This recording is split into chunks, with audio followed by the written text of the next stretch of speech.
This podcast is brought to you by the IIEA, sharing ideas, shaping policy.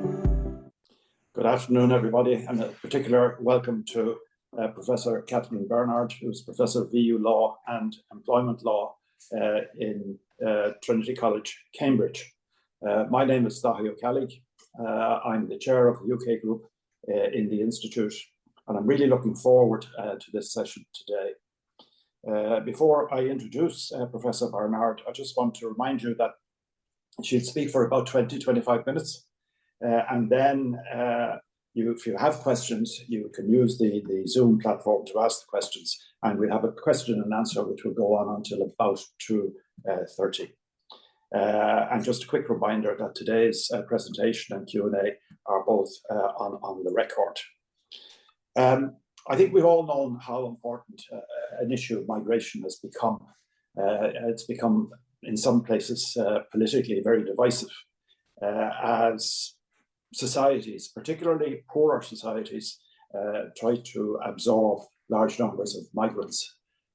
Professor Barnard has made a special study of the result of migration in Great Yarmouth in Norfolk in the UK, where large numbers of relatively poor migrants have arrived, mostly from Eastern Europe, over the last 20 years or so, and have landed in a society which itself was declining rapidly.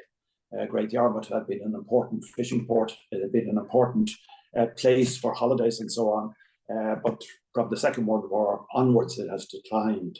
And it was an area which had very large numbers of people who voted for Brexit. So I'm really looking forward to hearing Professor Barnard talk about migration in that area and about the effects which it has on both the migrants and on the population. Professor Barnard, I give you the floor. Thank you very much indeed. It's a great honour and privilege to be here with you today. Your assistant's very kindly going to do the slides, which are just coming up. And so you're absolutely right. I'm talking about Great Yarmouth, which I imagine quite a lot of people in this audience have never heard of, let alone been to. Next slide, please. But this is Great Yarmouth on a good day. Lovely big sandy beach, traditional seaside resorts, and quite a lot of British people have got some memories of riding donkeys along the seaside resort. And indeed, next slide, please. Banksy came to Great Yarmouth a couple of summers ago to do what's called his spraycation, and he produced this beautiful work of art on the side of one of the rather nondescript buildings in the suburbs of Great Yarmouth, but it gives me huge amounts of pleasure each time I look at it. Next slide, please. You can also see the residue of the great days of Great Yarmouth through some of these old buildings, which were once concert halls. Now they've become crazy golf. Next slide, please.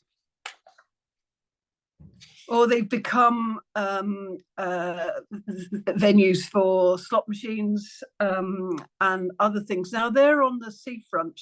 Can you press next, please? In fact, just behind the seafront, what you see is a significantly declining town with very poor infrastructure. Next slide, please. And as you can see, declining buildings. These buildings were once great buildings, beautiful Victorian buildings. If they'd been in London, they'd be selling for millions. But of course, they're not, because they're in a pretty poor state. Now, as the chair helpfully pointed out, this town, which was already a town in significant decline, actually has welcomed a very large population of low-skilled, low-paid EU migrant workers. Probably about 1 in 4 in the town centre are EU migrant workers, primarily from Latvia, Lithuania, and more recently, Romania and Bulgaria, particularly Roma Romanians and Roma Bulgarians. And they've gone to work in big chicken factories. Bernard Matthews, for those of you who ever grew up in the UK, you might remember the beautiful advert that Bernard Matthews used to run to encourage people to buy Bernard Matthews turkeys.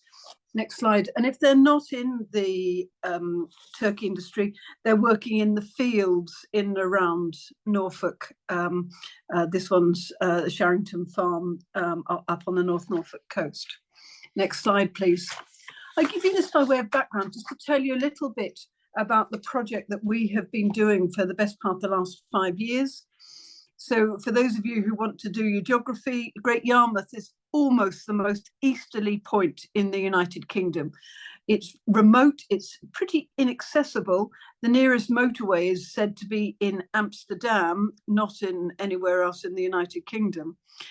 But what we've been doing is to look at the problems faced by EU migrant workers in Great Yarmouth, the problems they've been experiencing at work, in their housing, and also more generally in their general interaction with the local community. We've been working with a charity called Gyros, which is a rather impressive charity, which has been helping EU migrant workers with their day-to-day problems. And in particular, the need that they had to apply for EU settled status. That's the right to continue living in the UK post-Brexit.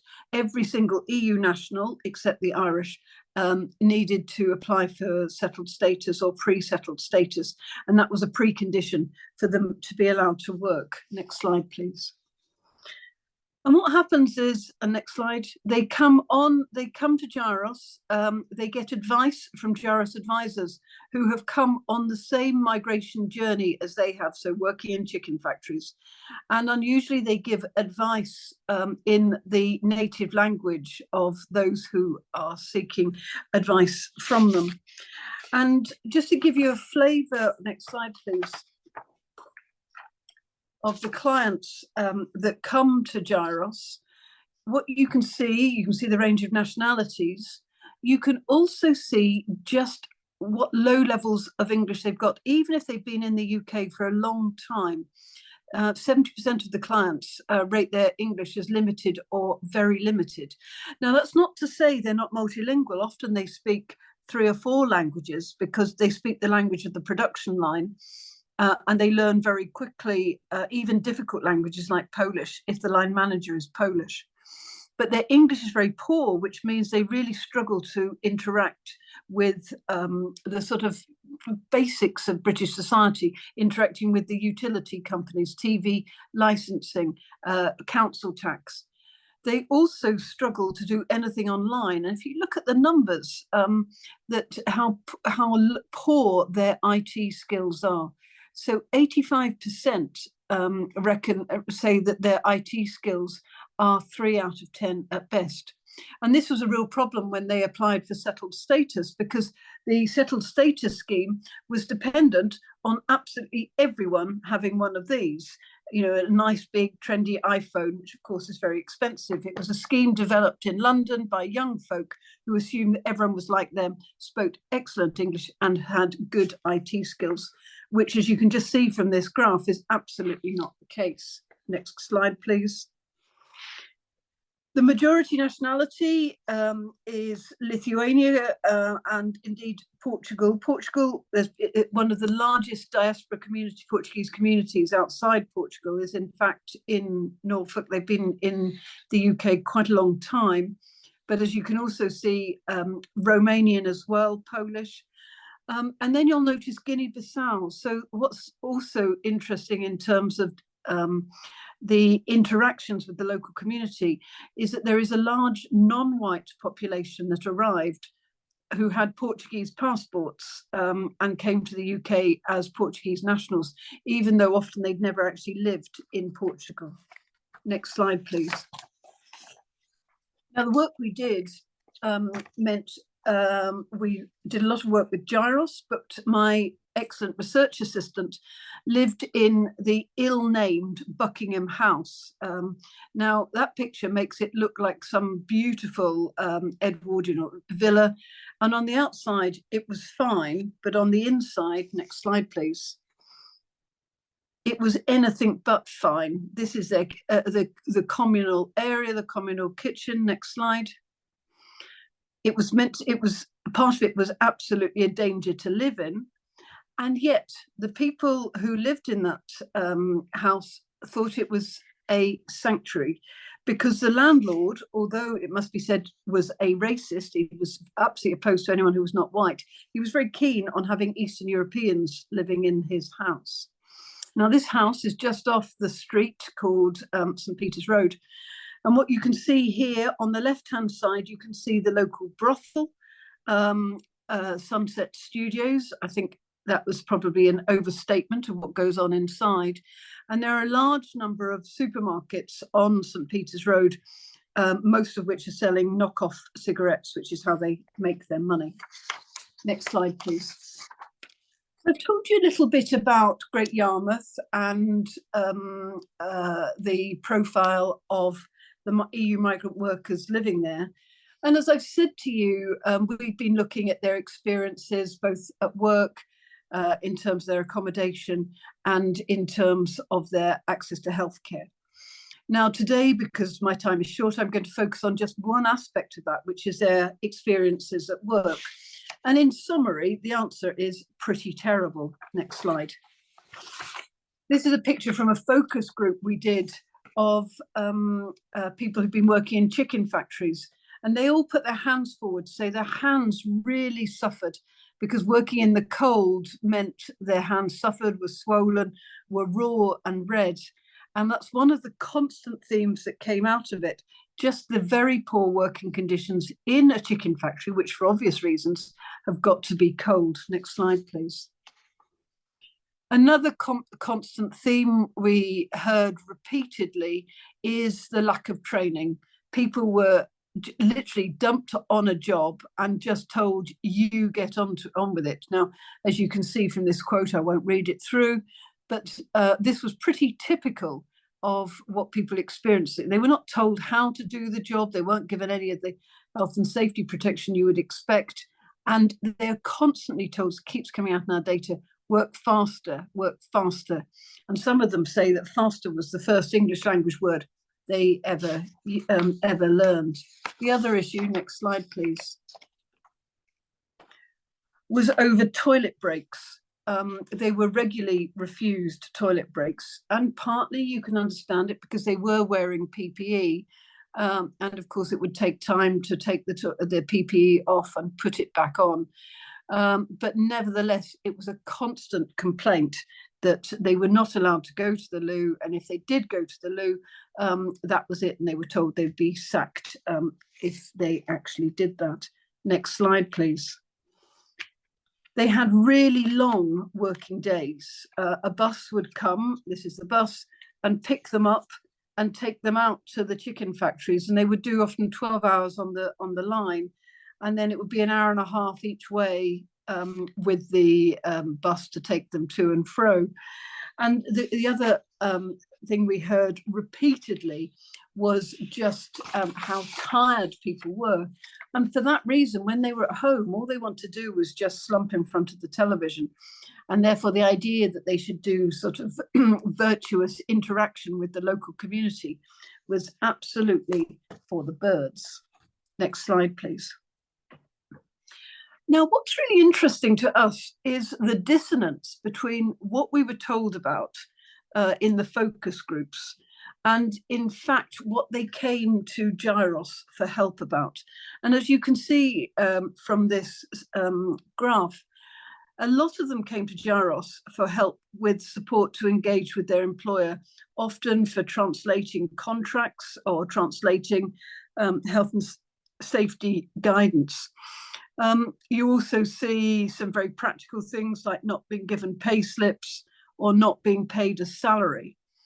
What you do not see there is the issue that came out a lot in the focus groups, which was how they suffered from racial and sexual harassment in the workplace. So there was a dissonance between what they actually came to complain about and what they actually reported to us, what was going on. Next slide, please. So what we saw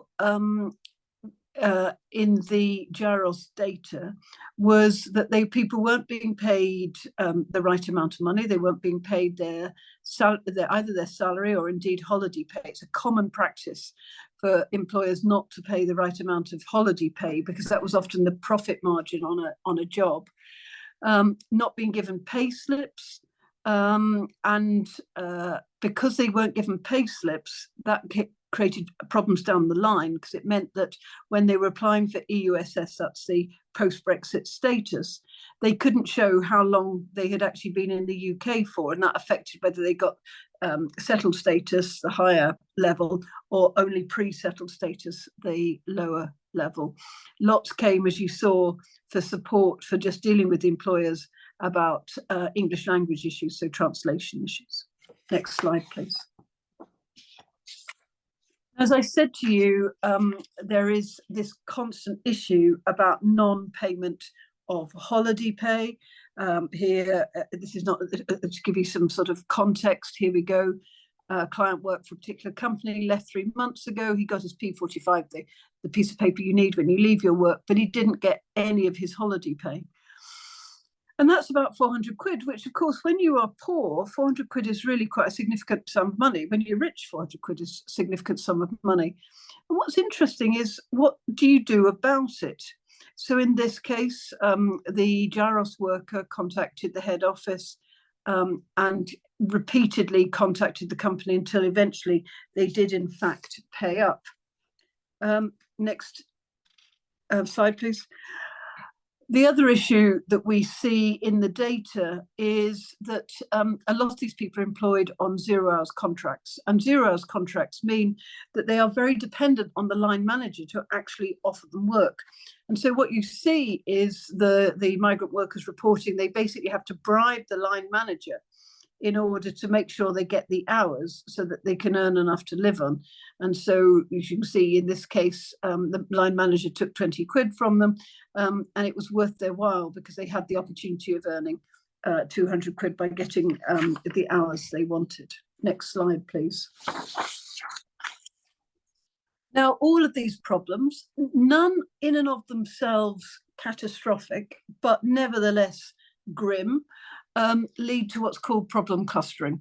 And this is not rocket science, but as you can imagine, if you are not being employed on a 0 hours contract, so there's no work for you, that clearly affects your ability to pay for your rent. It will take some time to claim welfare benefits, so you get into debt, and therefore life spirals downwards. And while I can elaborate on this elsewhere, I think it takes little imagination to see why people get into such trouble very quickly when they're on low paid work, and certainly with no savings. And so this comes to the question that I want to think about, which is what happens when enforcement doesn't happen. Next slide, please. So to summarize what I've been saying, these are the most common problems that we've seen in the Gyros database. People on 0 hours contracts getting very little pay, not getting toilet breaks, and other issues, which has long-term impacts on their health. Now, just for your information, the drawings on the left are drawings by one of the Gyros workers who drew from her own memory what she was experiencing when she was not working for Gyros but was working in chicken factories.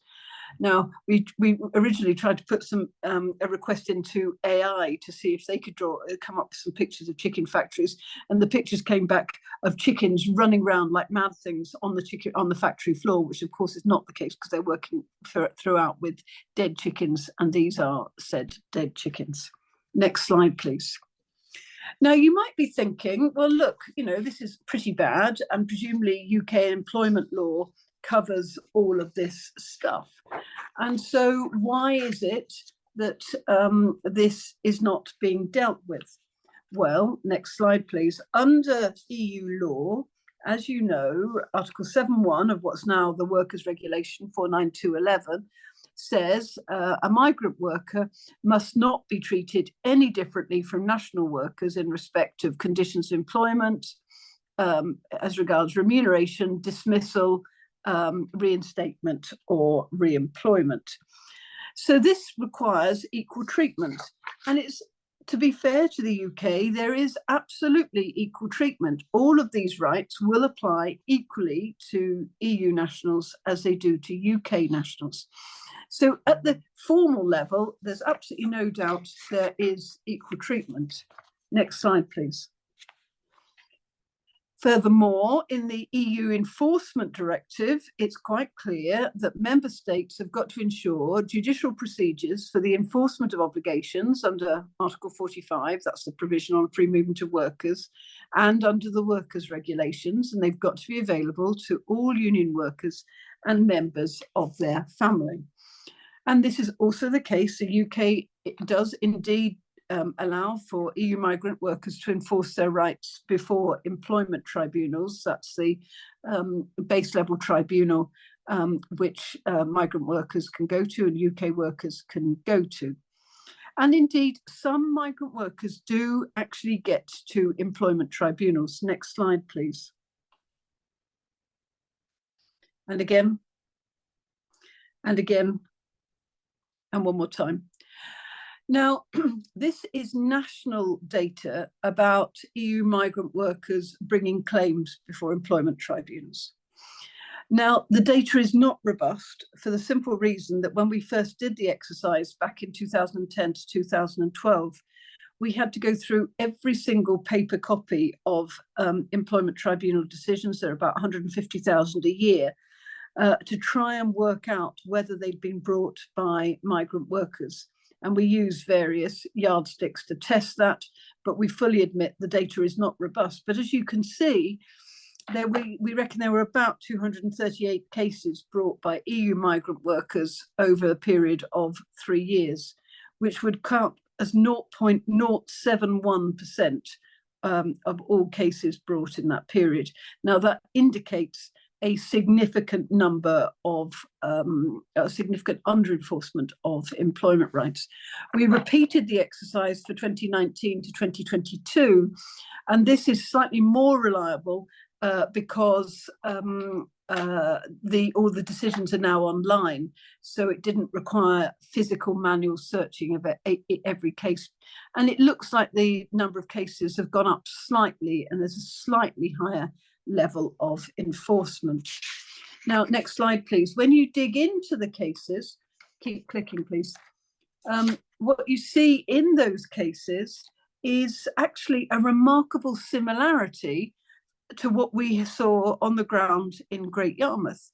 Refusal of toilet breaks, people being shouted at, bribery to get better shifts. Next slide, please, and all three.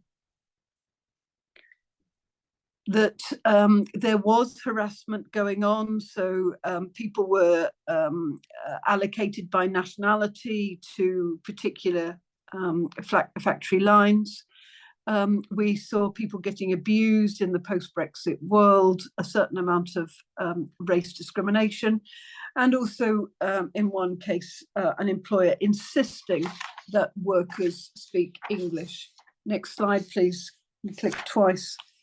And what you see then is the problem clustering that I referred to before, that people lose their jobs, quickly become homeless, the very poor quality of the housing that migrant workers are living in. HMO stands for Home of Multiple Occupation. Remember the one I showed you, the ill-named Buckingham House where my research assistant lived for a period of time. This is exactly what we saw in Yarmouth. And then, as you can see, problem clustering and problem cascading. If you get sick, you lose your job, you become homeless, and then you may be denied benefits because you haven't been in the UK for long enough, and then that affects your health. Now, all of this paints a pretty bleak picture. The only slightly positive thing that I can report from these employment tribunal cases, and remember they're right across the country, then none of them come from Great Yarmouth, is that for individuals who do manage to get to an employment tribunal, next slide please, actually they're treated extremely well and leniently by the tribunal chair. So they're given longer to apply for if they're out of time, they're given longer to apply. We've even found cases where the judge had sat down next to the migrant worker with a stapler to try and sort out paperwork and make sure that they had their papers in something of an order.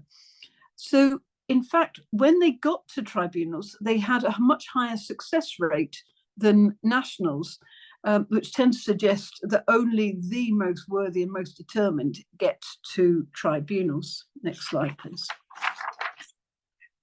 So the question is, if our data is broadly right, that there is very low levels of enforcement before tribunals, even if once they get to tribunals, they are treated well, that raises the question, why are migrant workers not enforcing their rights?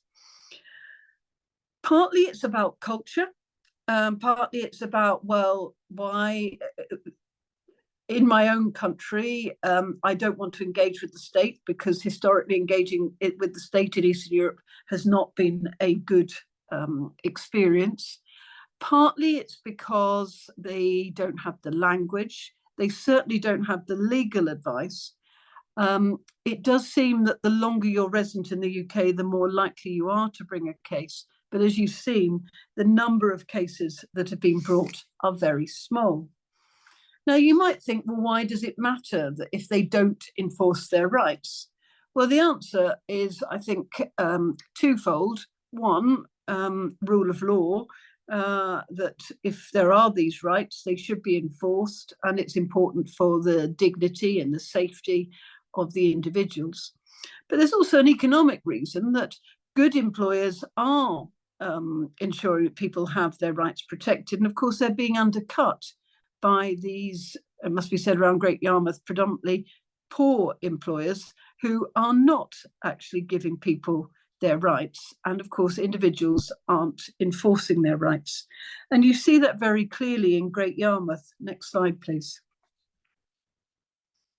So in our data, and we looked at nearly 7,000 case notes, we did not see a single reference to employment tribunals. Not a single case was, but it was being, not a single client was being referred to an employment tribunal. And of those nearly 7,000 case notes, there were only 2 mentions made to ACAS, the Advisory Conciliation and Arbitration Service. And as one GYROS observer rightly observed, in all my years at GYROS, I've only had 3 people who made complaints to tribunals, but a lot who've made complaints to me. People just don't follow through, which means that, of course, employers get away with it. Next slide, please. But where GYROS does play an important role is in their pragmatic approach to trying to deal with problems. And I've already mentioned some of that to you, but I'll give you a couple of further examples. In this case, it's a client who didn't get their P45, which marks the end of their employment. And as you can see, what the GYROS advisor did, I called to the main office to speak to the agency directly. And the administrator informed me that the client is still employed and he still has outstanding holiday pay. Client didn't know he was still employed as he hasn't been called for any shifts. Said he will then try to get some work with them. If he not, he will come back if he needs to in order to request P45. So basically, it's getting onto the phone to the relevant people and actually trying to sort things out for the client. Next slide, please. In this case, GYROS actually helps the individual into a new job, helping him write a CV. And in fact, GYROS keeps their CVs on file, which is important if they're actually applying for welfare benefits. And as you can see, in this case, not only did they help him into work, but also to apply for universal credit, which is now the principal welfare benefit. Next slide, please. So what we see coming out of GYROS is that although they're not telling people to use formal legal routes to enforce their rights, what you see is GYROS adopting a rather pragmatic resolution-focused approach. And what we also see is that gyros play a number of roles. There might be an advocate for their client, not in the way a lawyer would be, but to try and make the case to an employer that the individual needs holiday pay or a P45. They give them money if they need to get a bus to go to a job interview. They act as advisor for the reasons we've seen. They've acted as translator. They also offer one-stop shop support. And it's quite common that individuals come in with a polythene bag full of letters, most of which have been unopened. And then gyros slowly picks apart all of their problems and tries to help prioritize the things that need to be sorted out immediately and those that can wait, and then tries to sort out all that they do. And what's interesting, and this is particularly interesting for lawyers, and particularly someone like me who spent my entire working life talking to students about bringing claims, is that the clients like this much more holistic, pragmatic approach. Next slide, please. You can see here the appreciation rates are off the scale. I mean, if we as academics got these sorts of approval ratings in our questionnaires, we'd be thinking we were doing an absolutely fantastic job. Now, it may be because gyros clients are pragmatic too, and they know that they couldn't afford to go to lawyers, and so this is the best that they can get. But it is striking the level of support and the level of enthusiasm for what gyros does. Next slide, please. And this is what we call pragmatic law. We call it pragmatic law because it's done by frontline advice organisations against the backcloth of law, albeit with no reference to law or to legal routes to enforcement. And the pros are, of course, it's cheap, it's effective in that often resolves problems that the clients have got, and as you've seen, the clients like it. There are, of course, serious disadvantages that the gyros often misses key legal points. They don't bring cases for harassment, victimization, bullying, racial discrimination. And of course, because they are dealt with on a case-by-case basis, nothing changes. And so, in fact, this is what goes back to my question, what happens when enforcement doesn't happen? Unless gyros or their equivalents elsewhere in the country get involved, there is zero enforcement. Last slide, please. If this has whetted your appetite, this is the book which we've been working on for years and years, trying to pull together our research. And you might recognise the picture on the front cover is indeed of Buckingham House. The picture I showed you, the front cover's been done by one of the gyros workers. And what's incredibly realistic about the drawing is both the bins being lined up outside and the fact that the migrant workers are standing outside having a smoke. Thank you very much indeed. This podcast is brought to you by the IIEA, sharing ideas, shaping policy.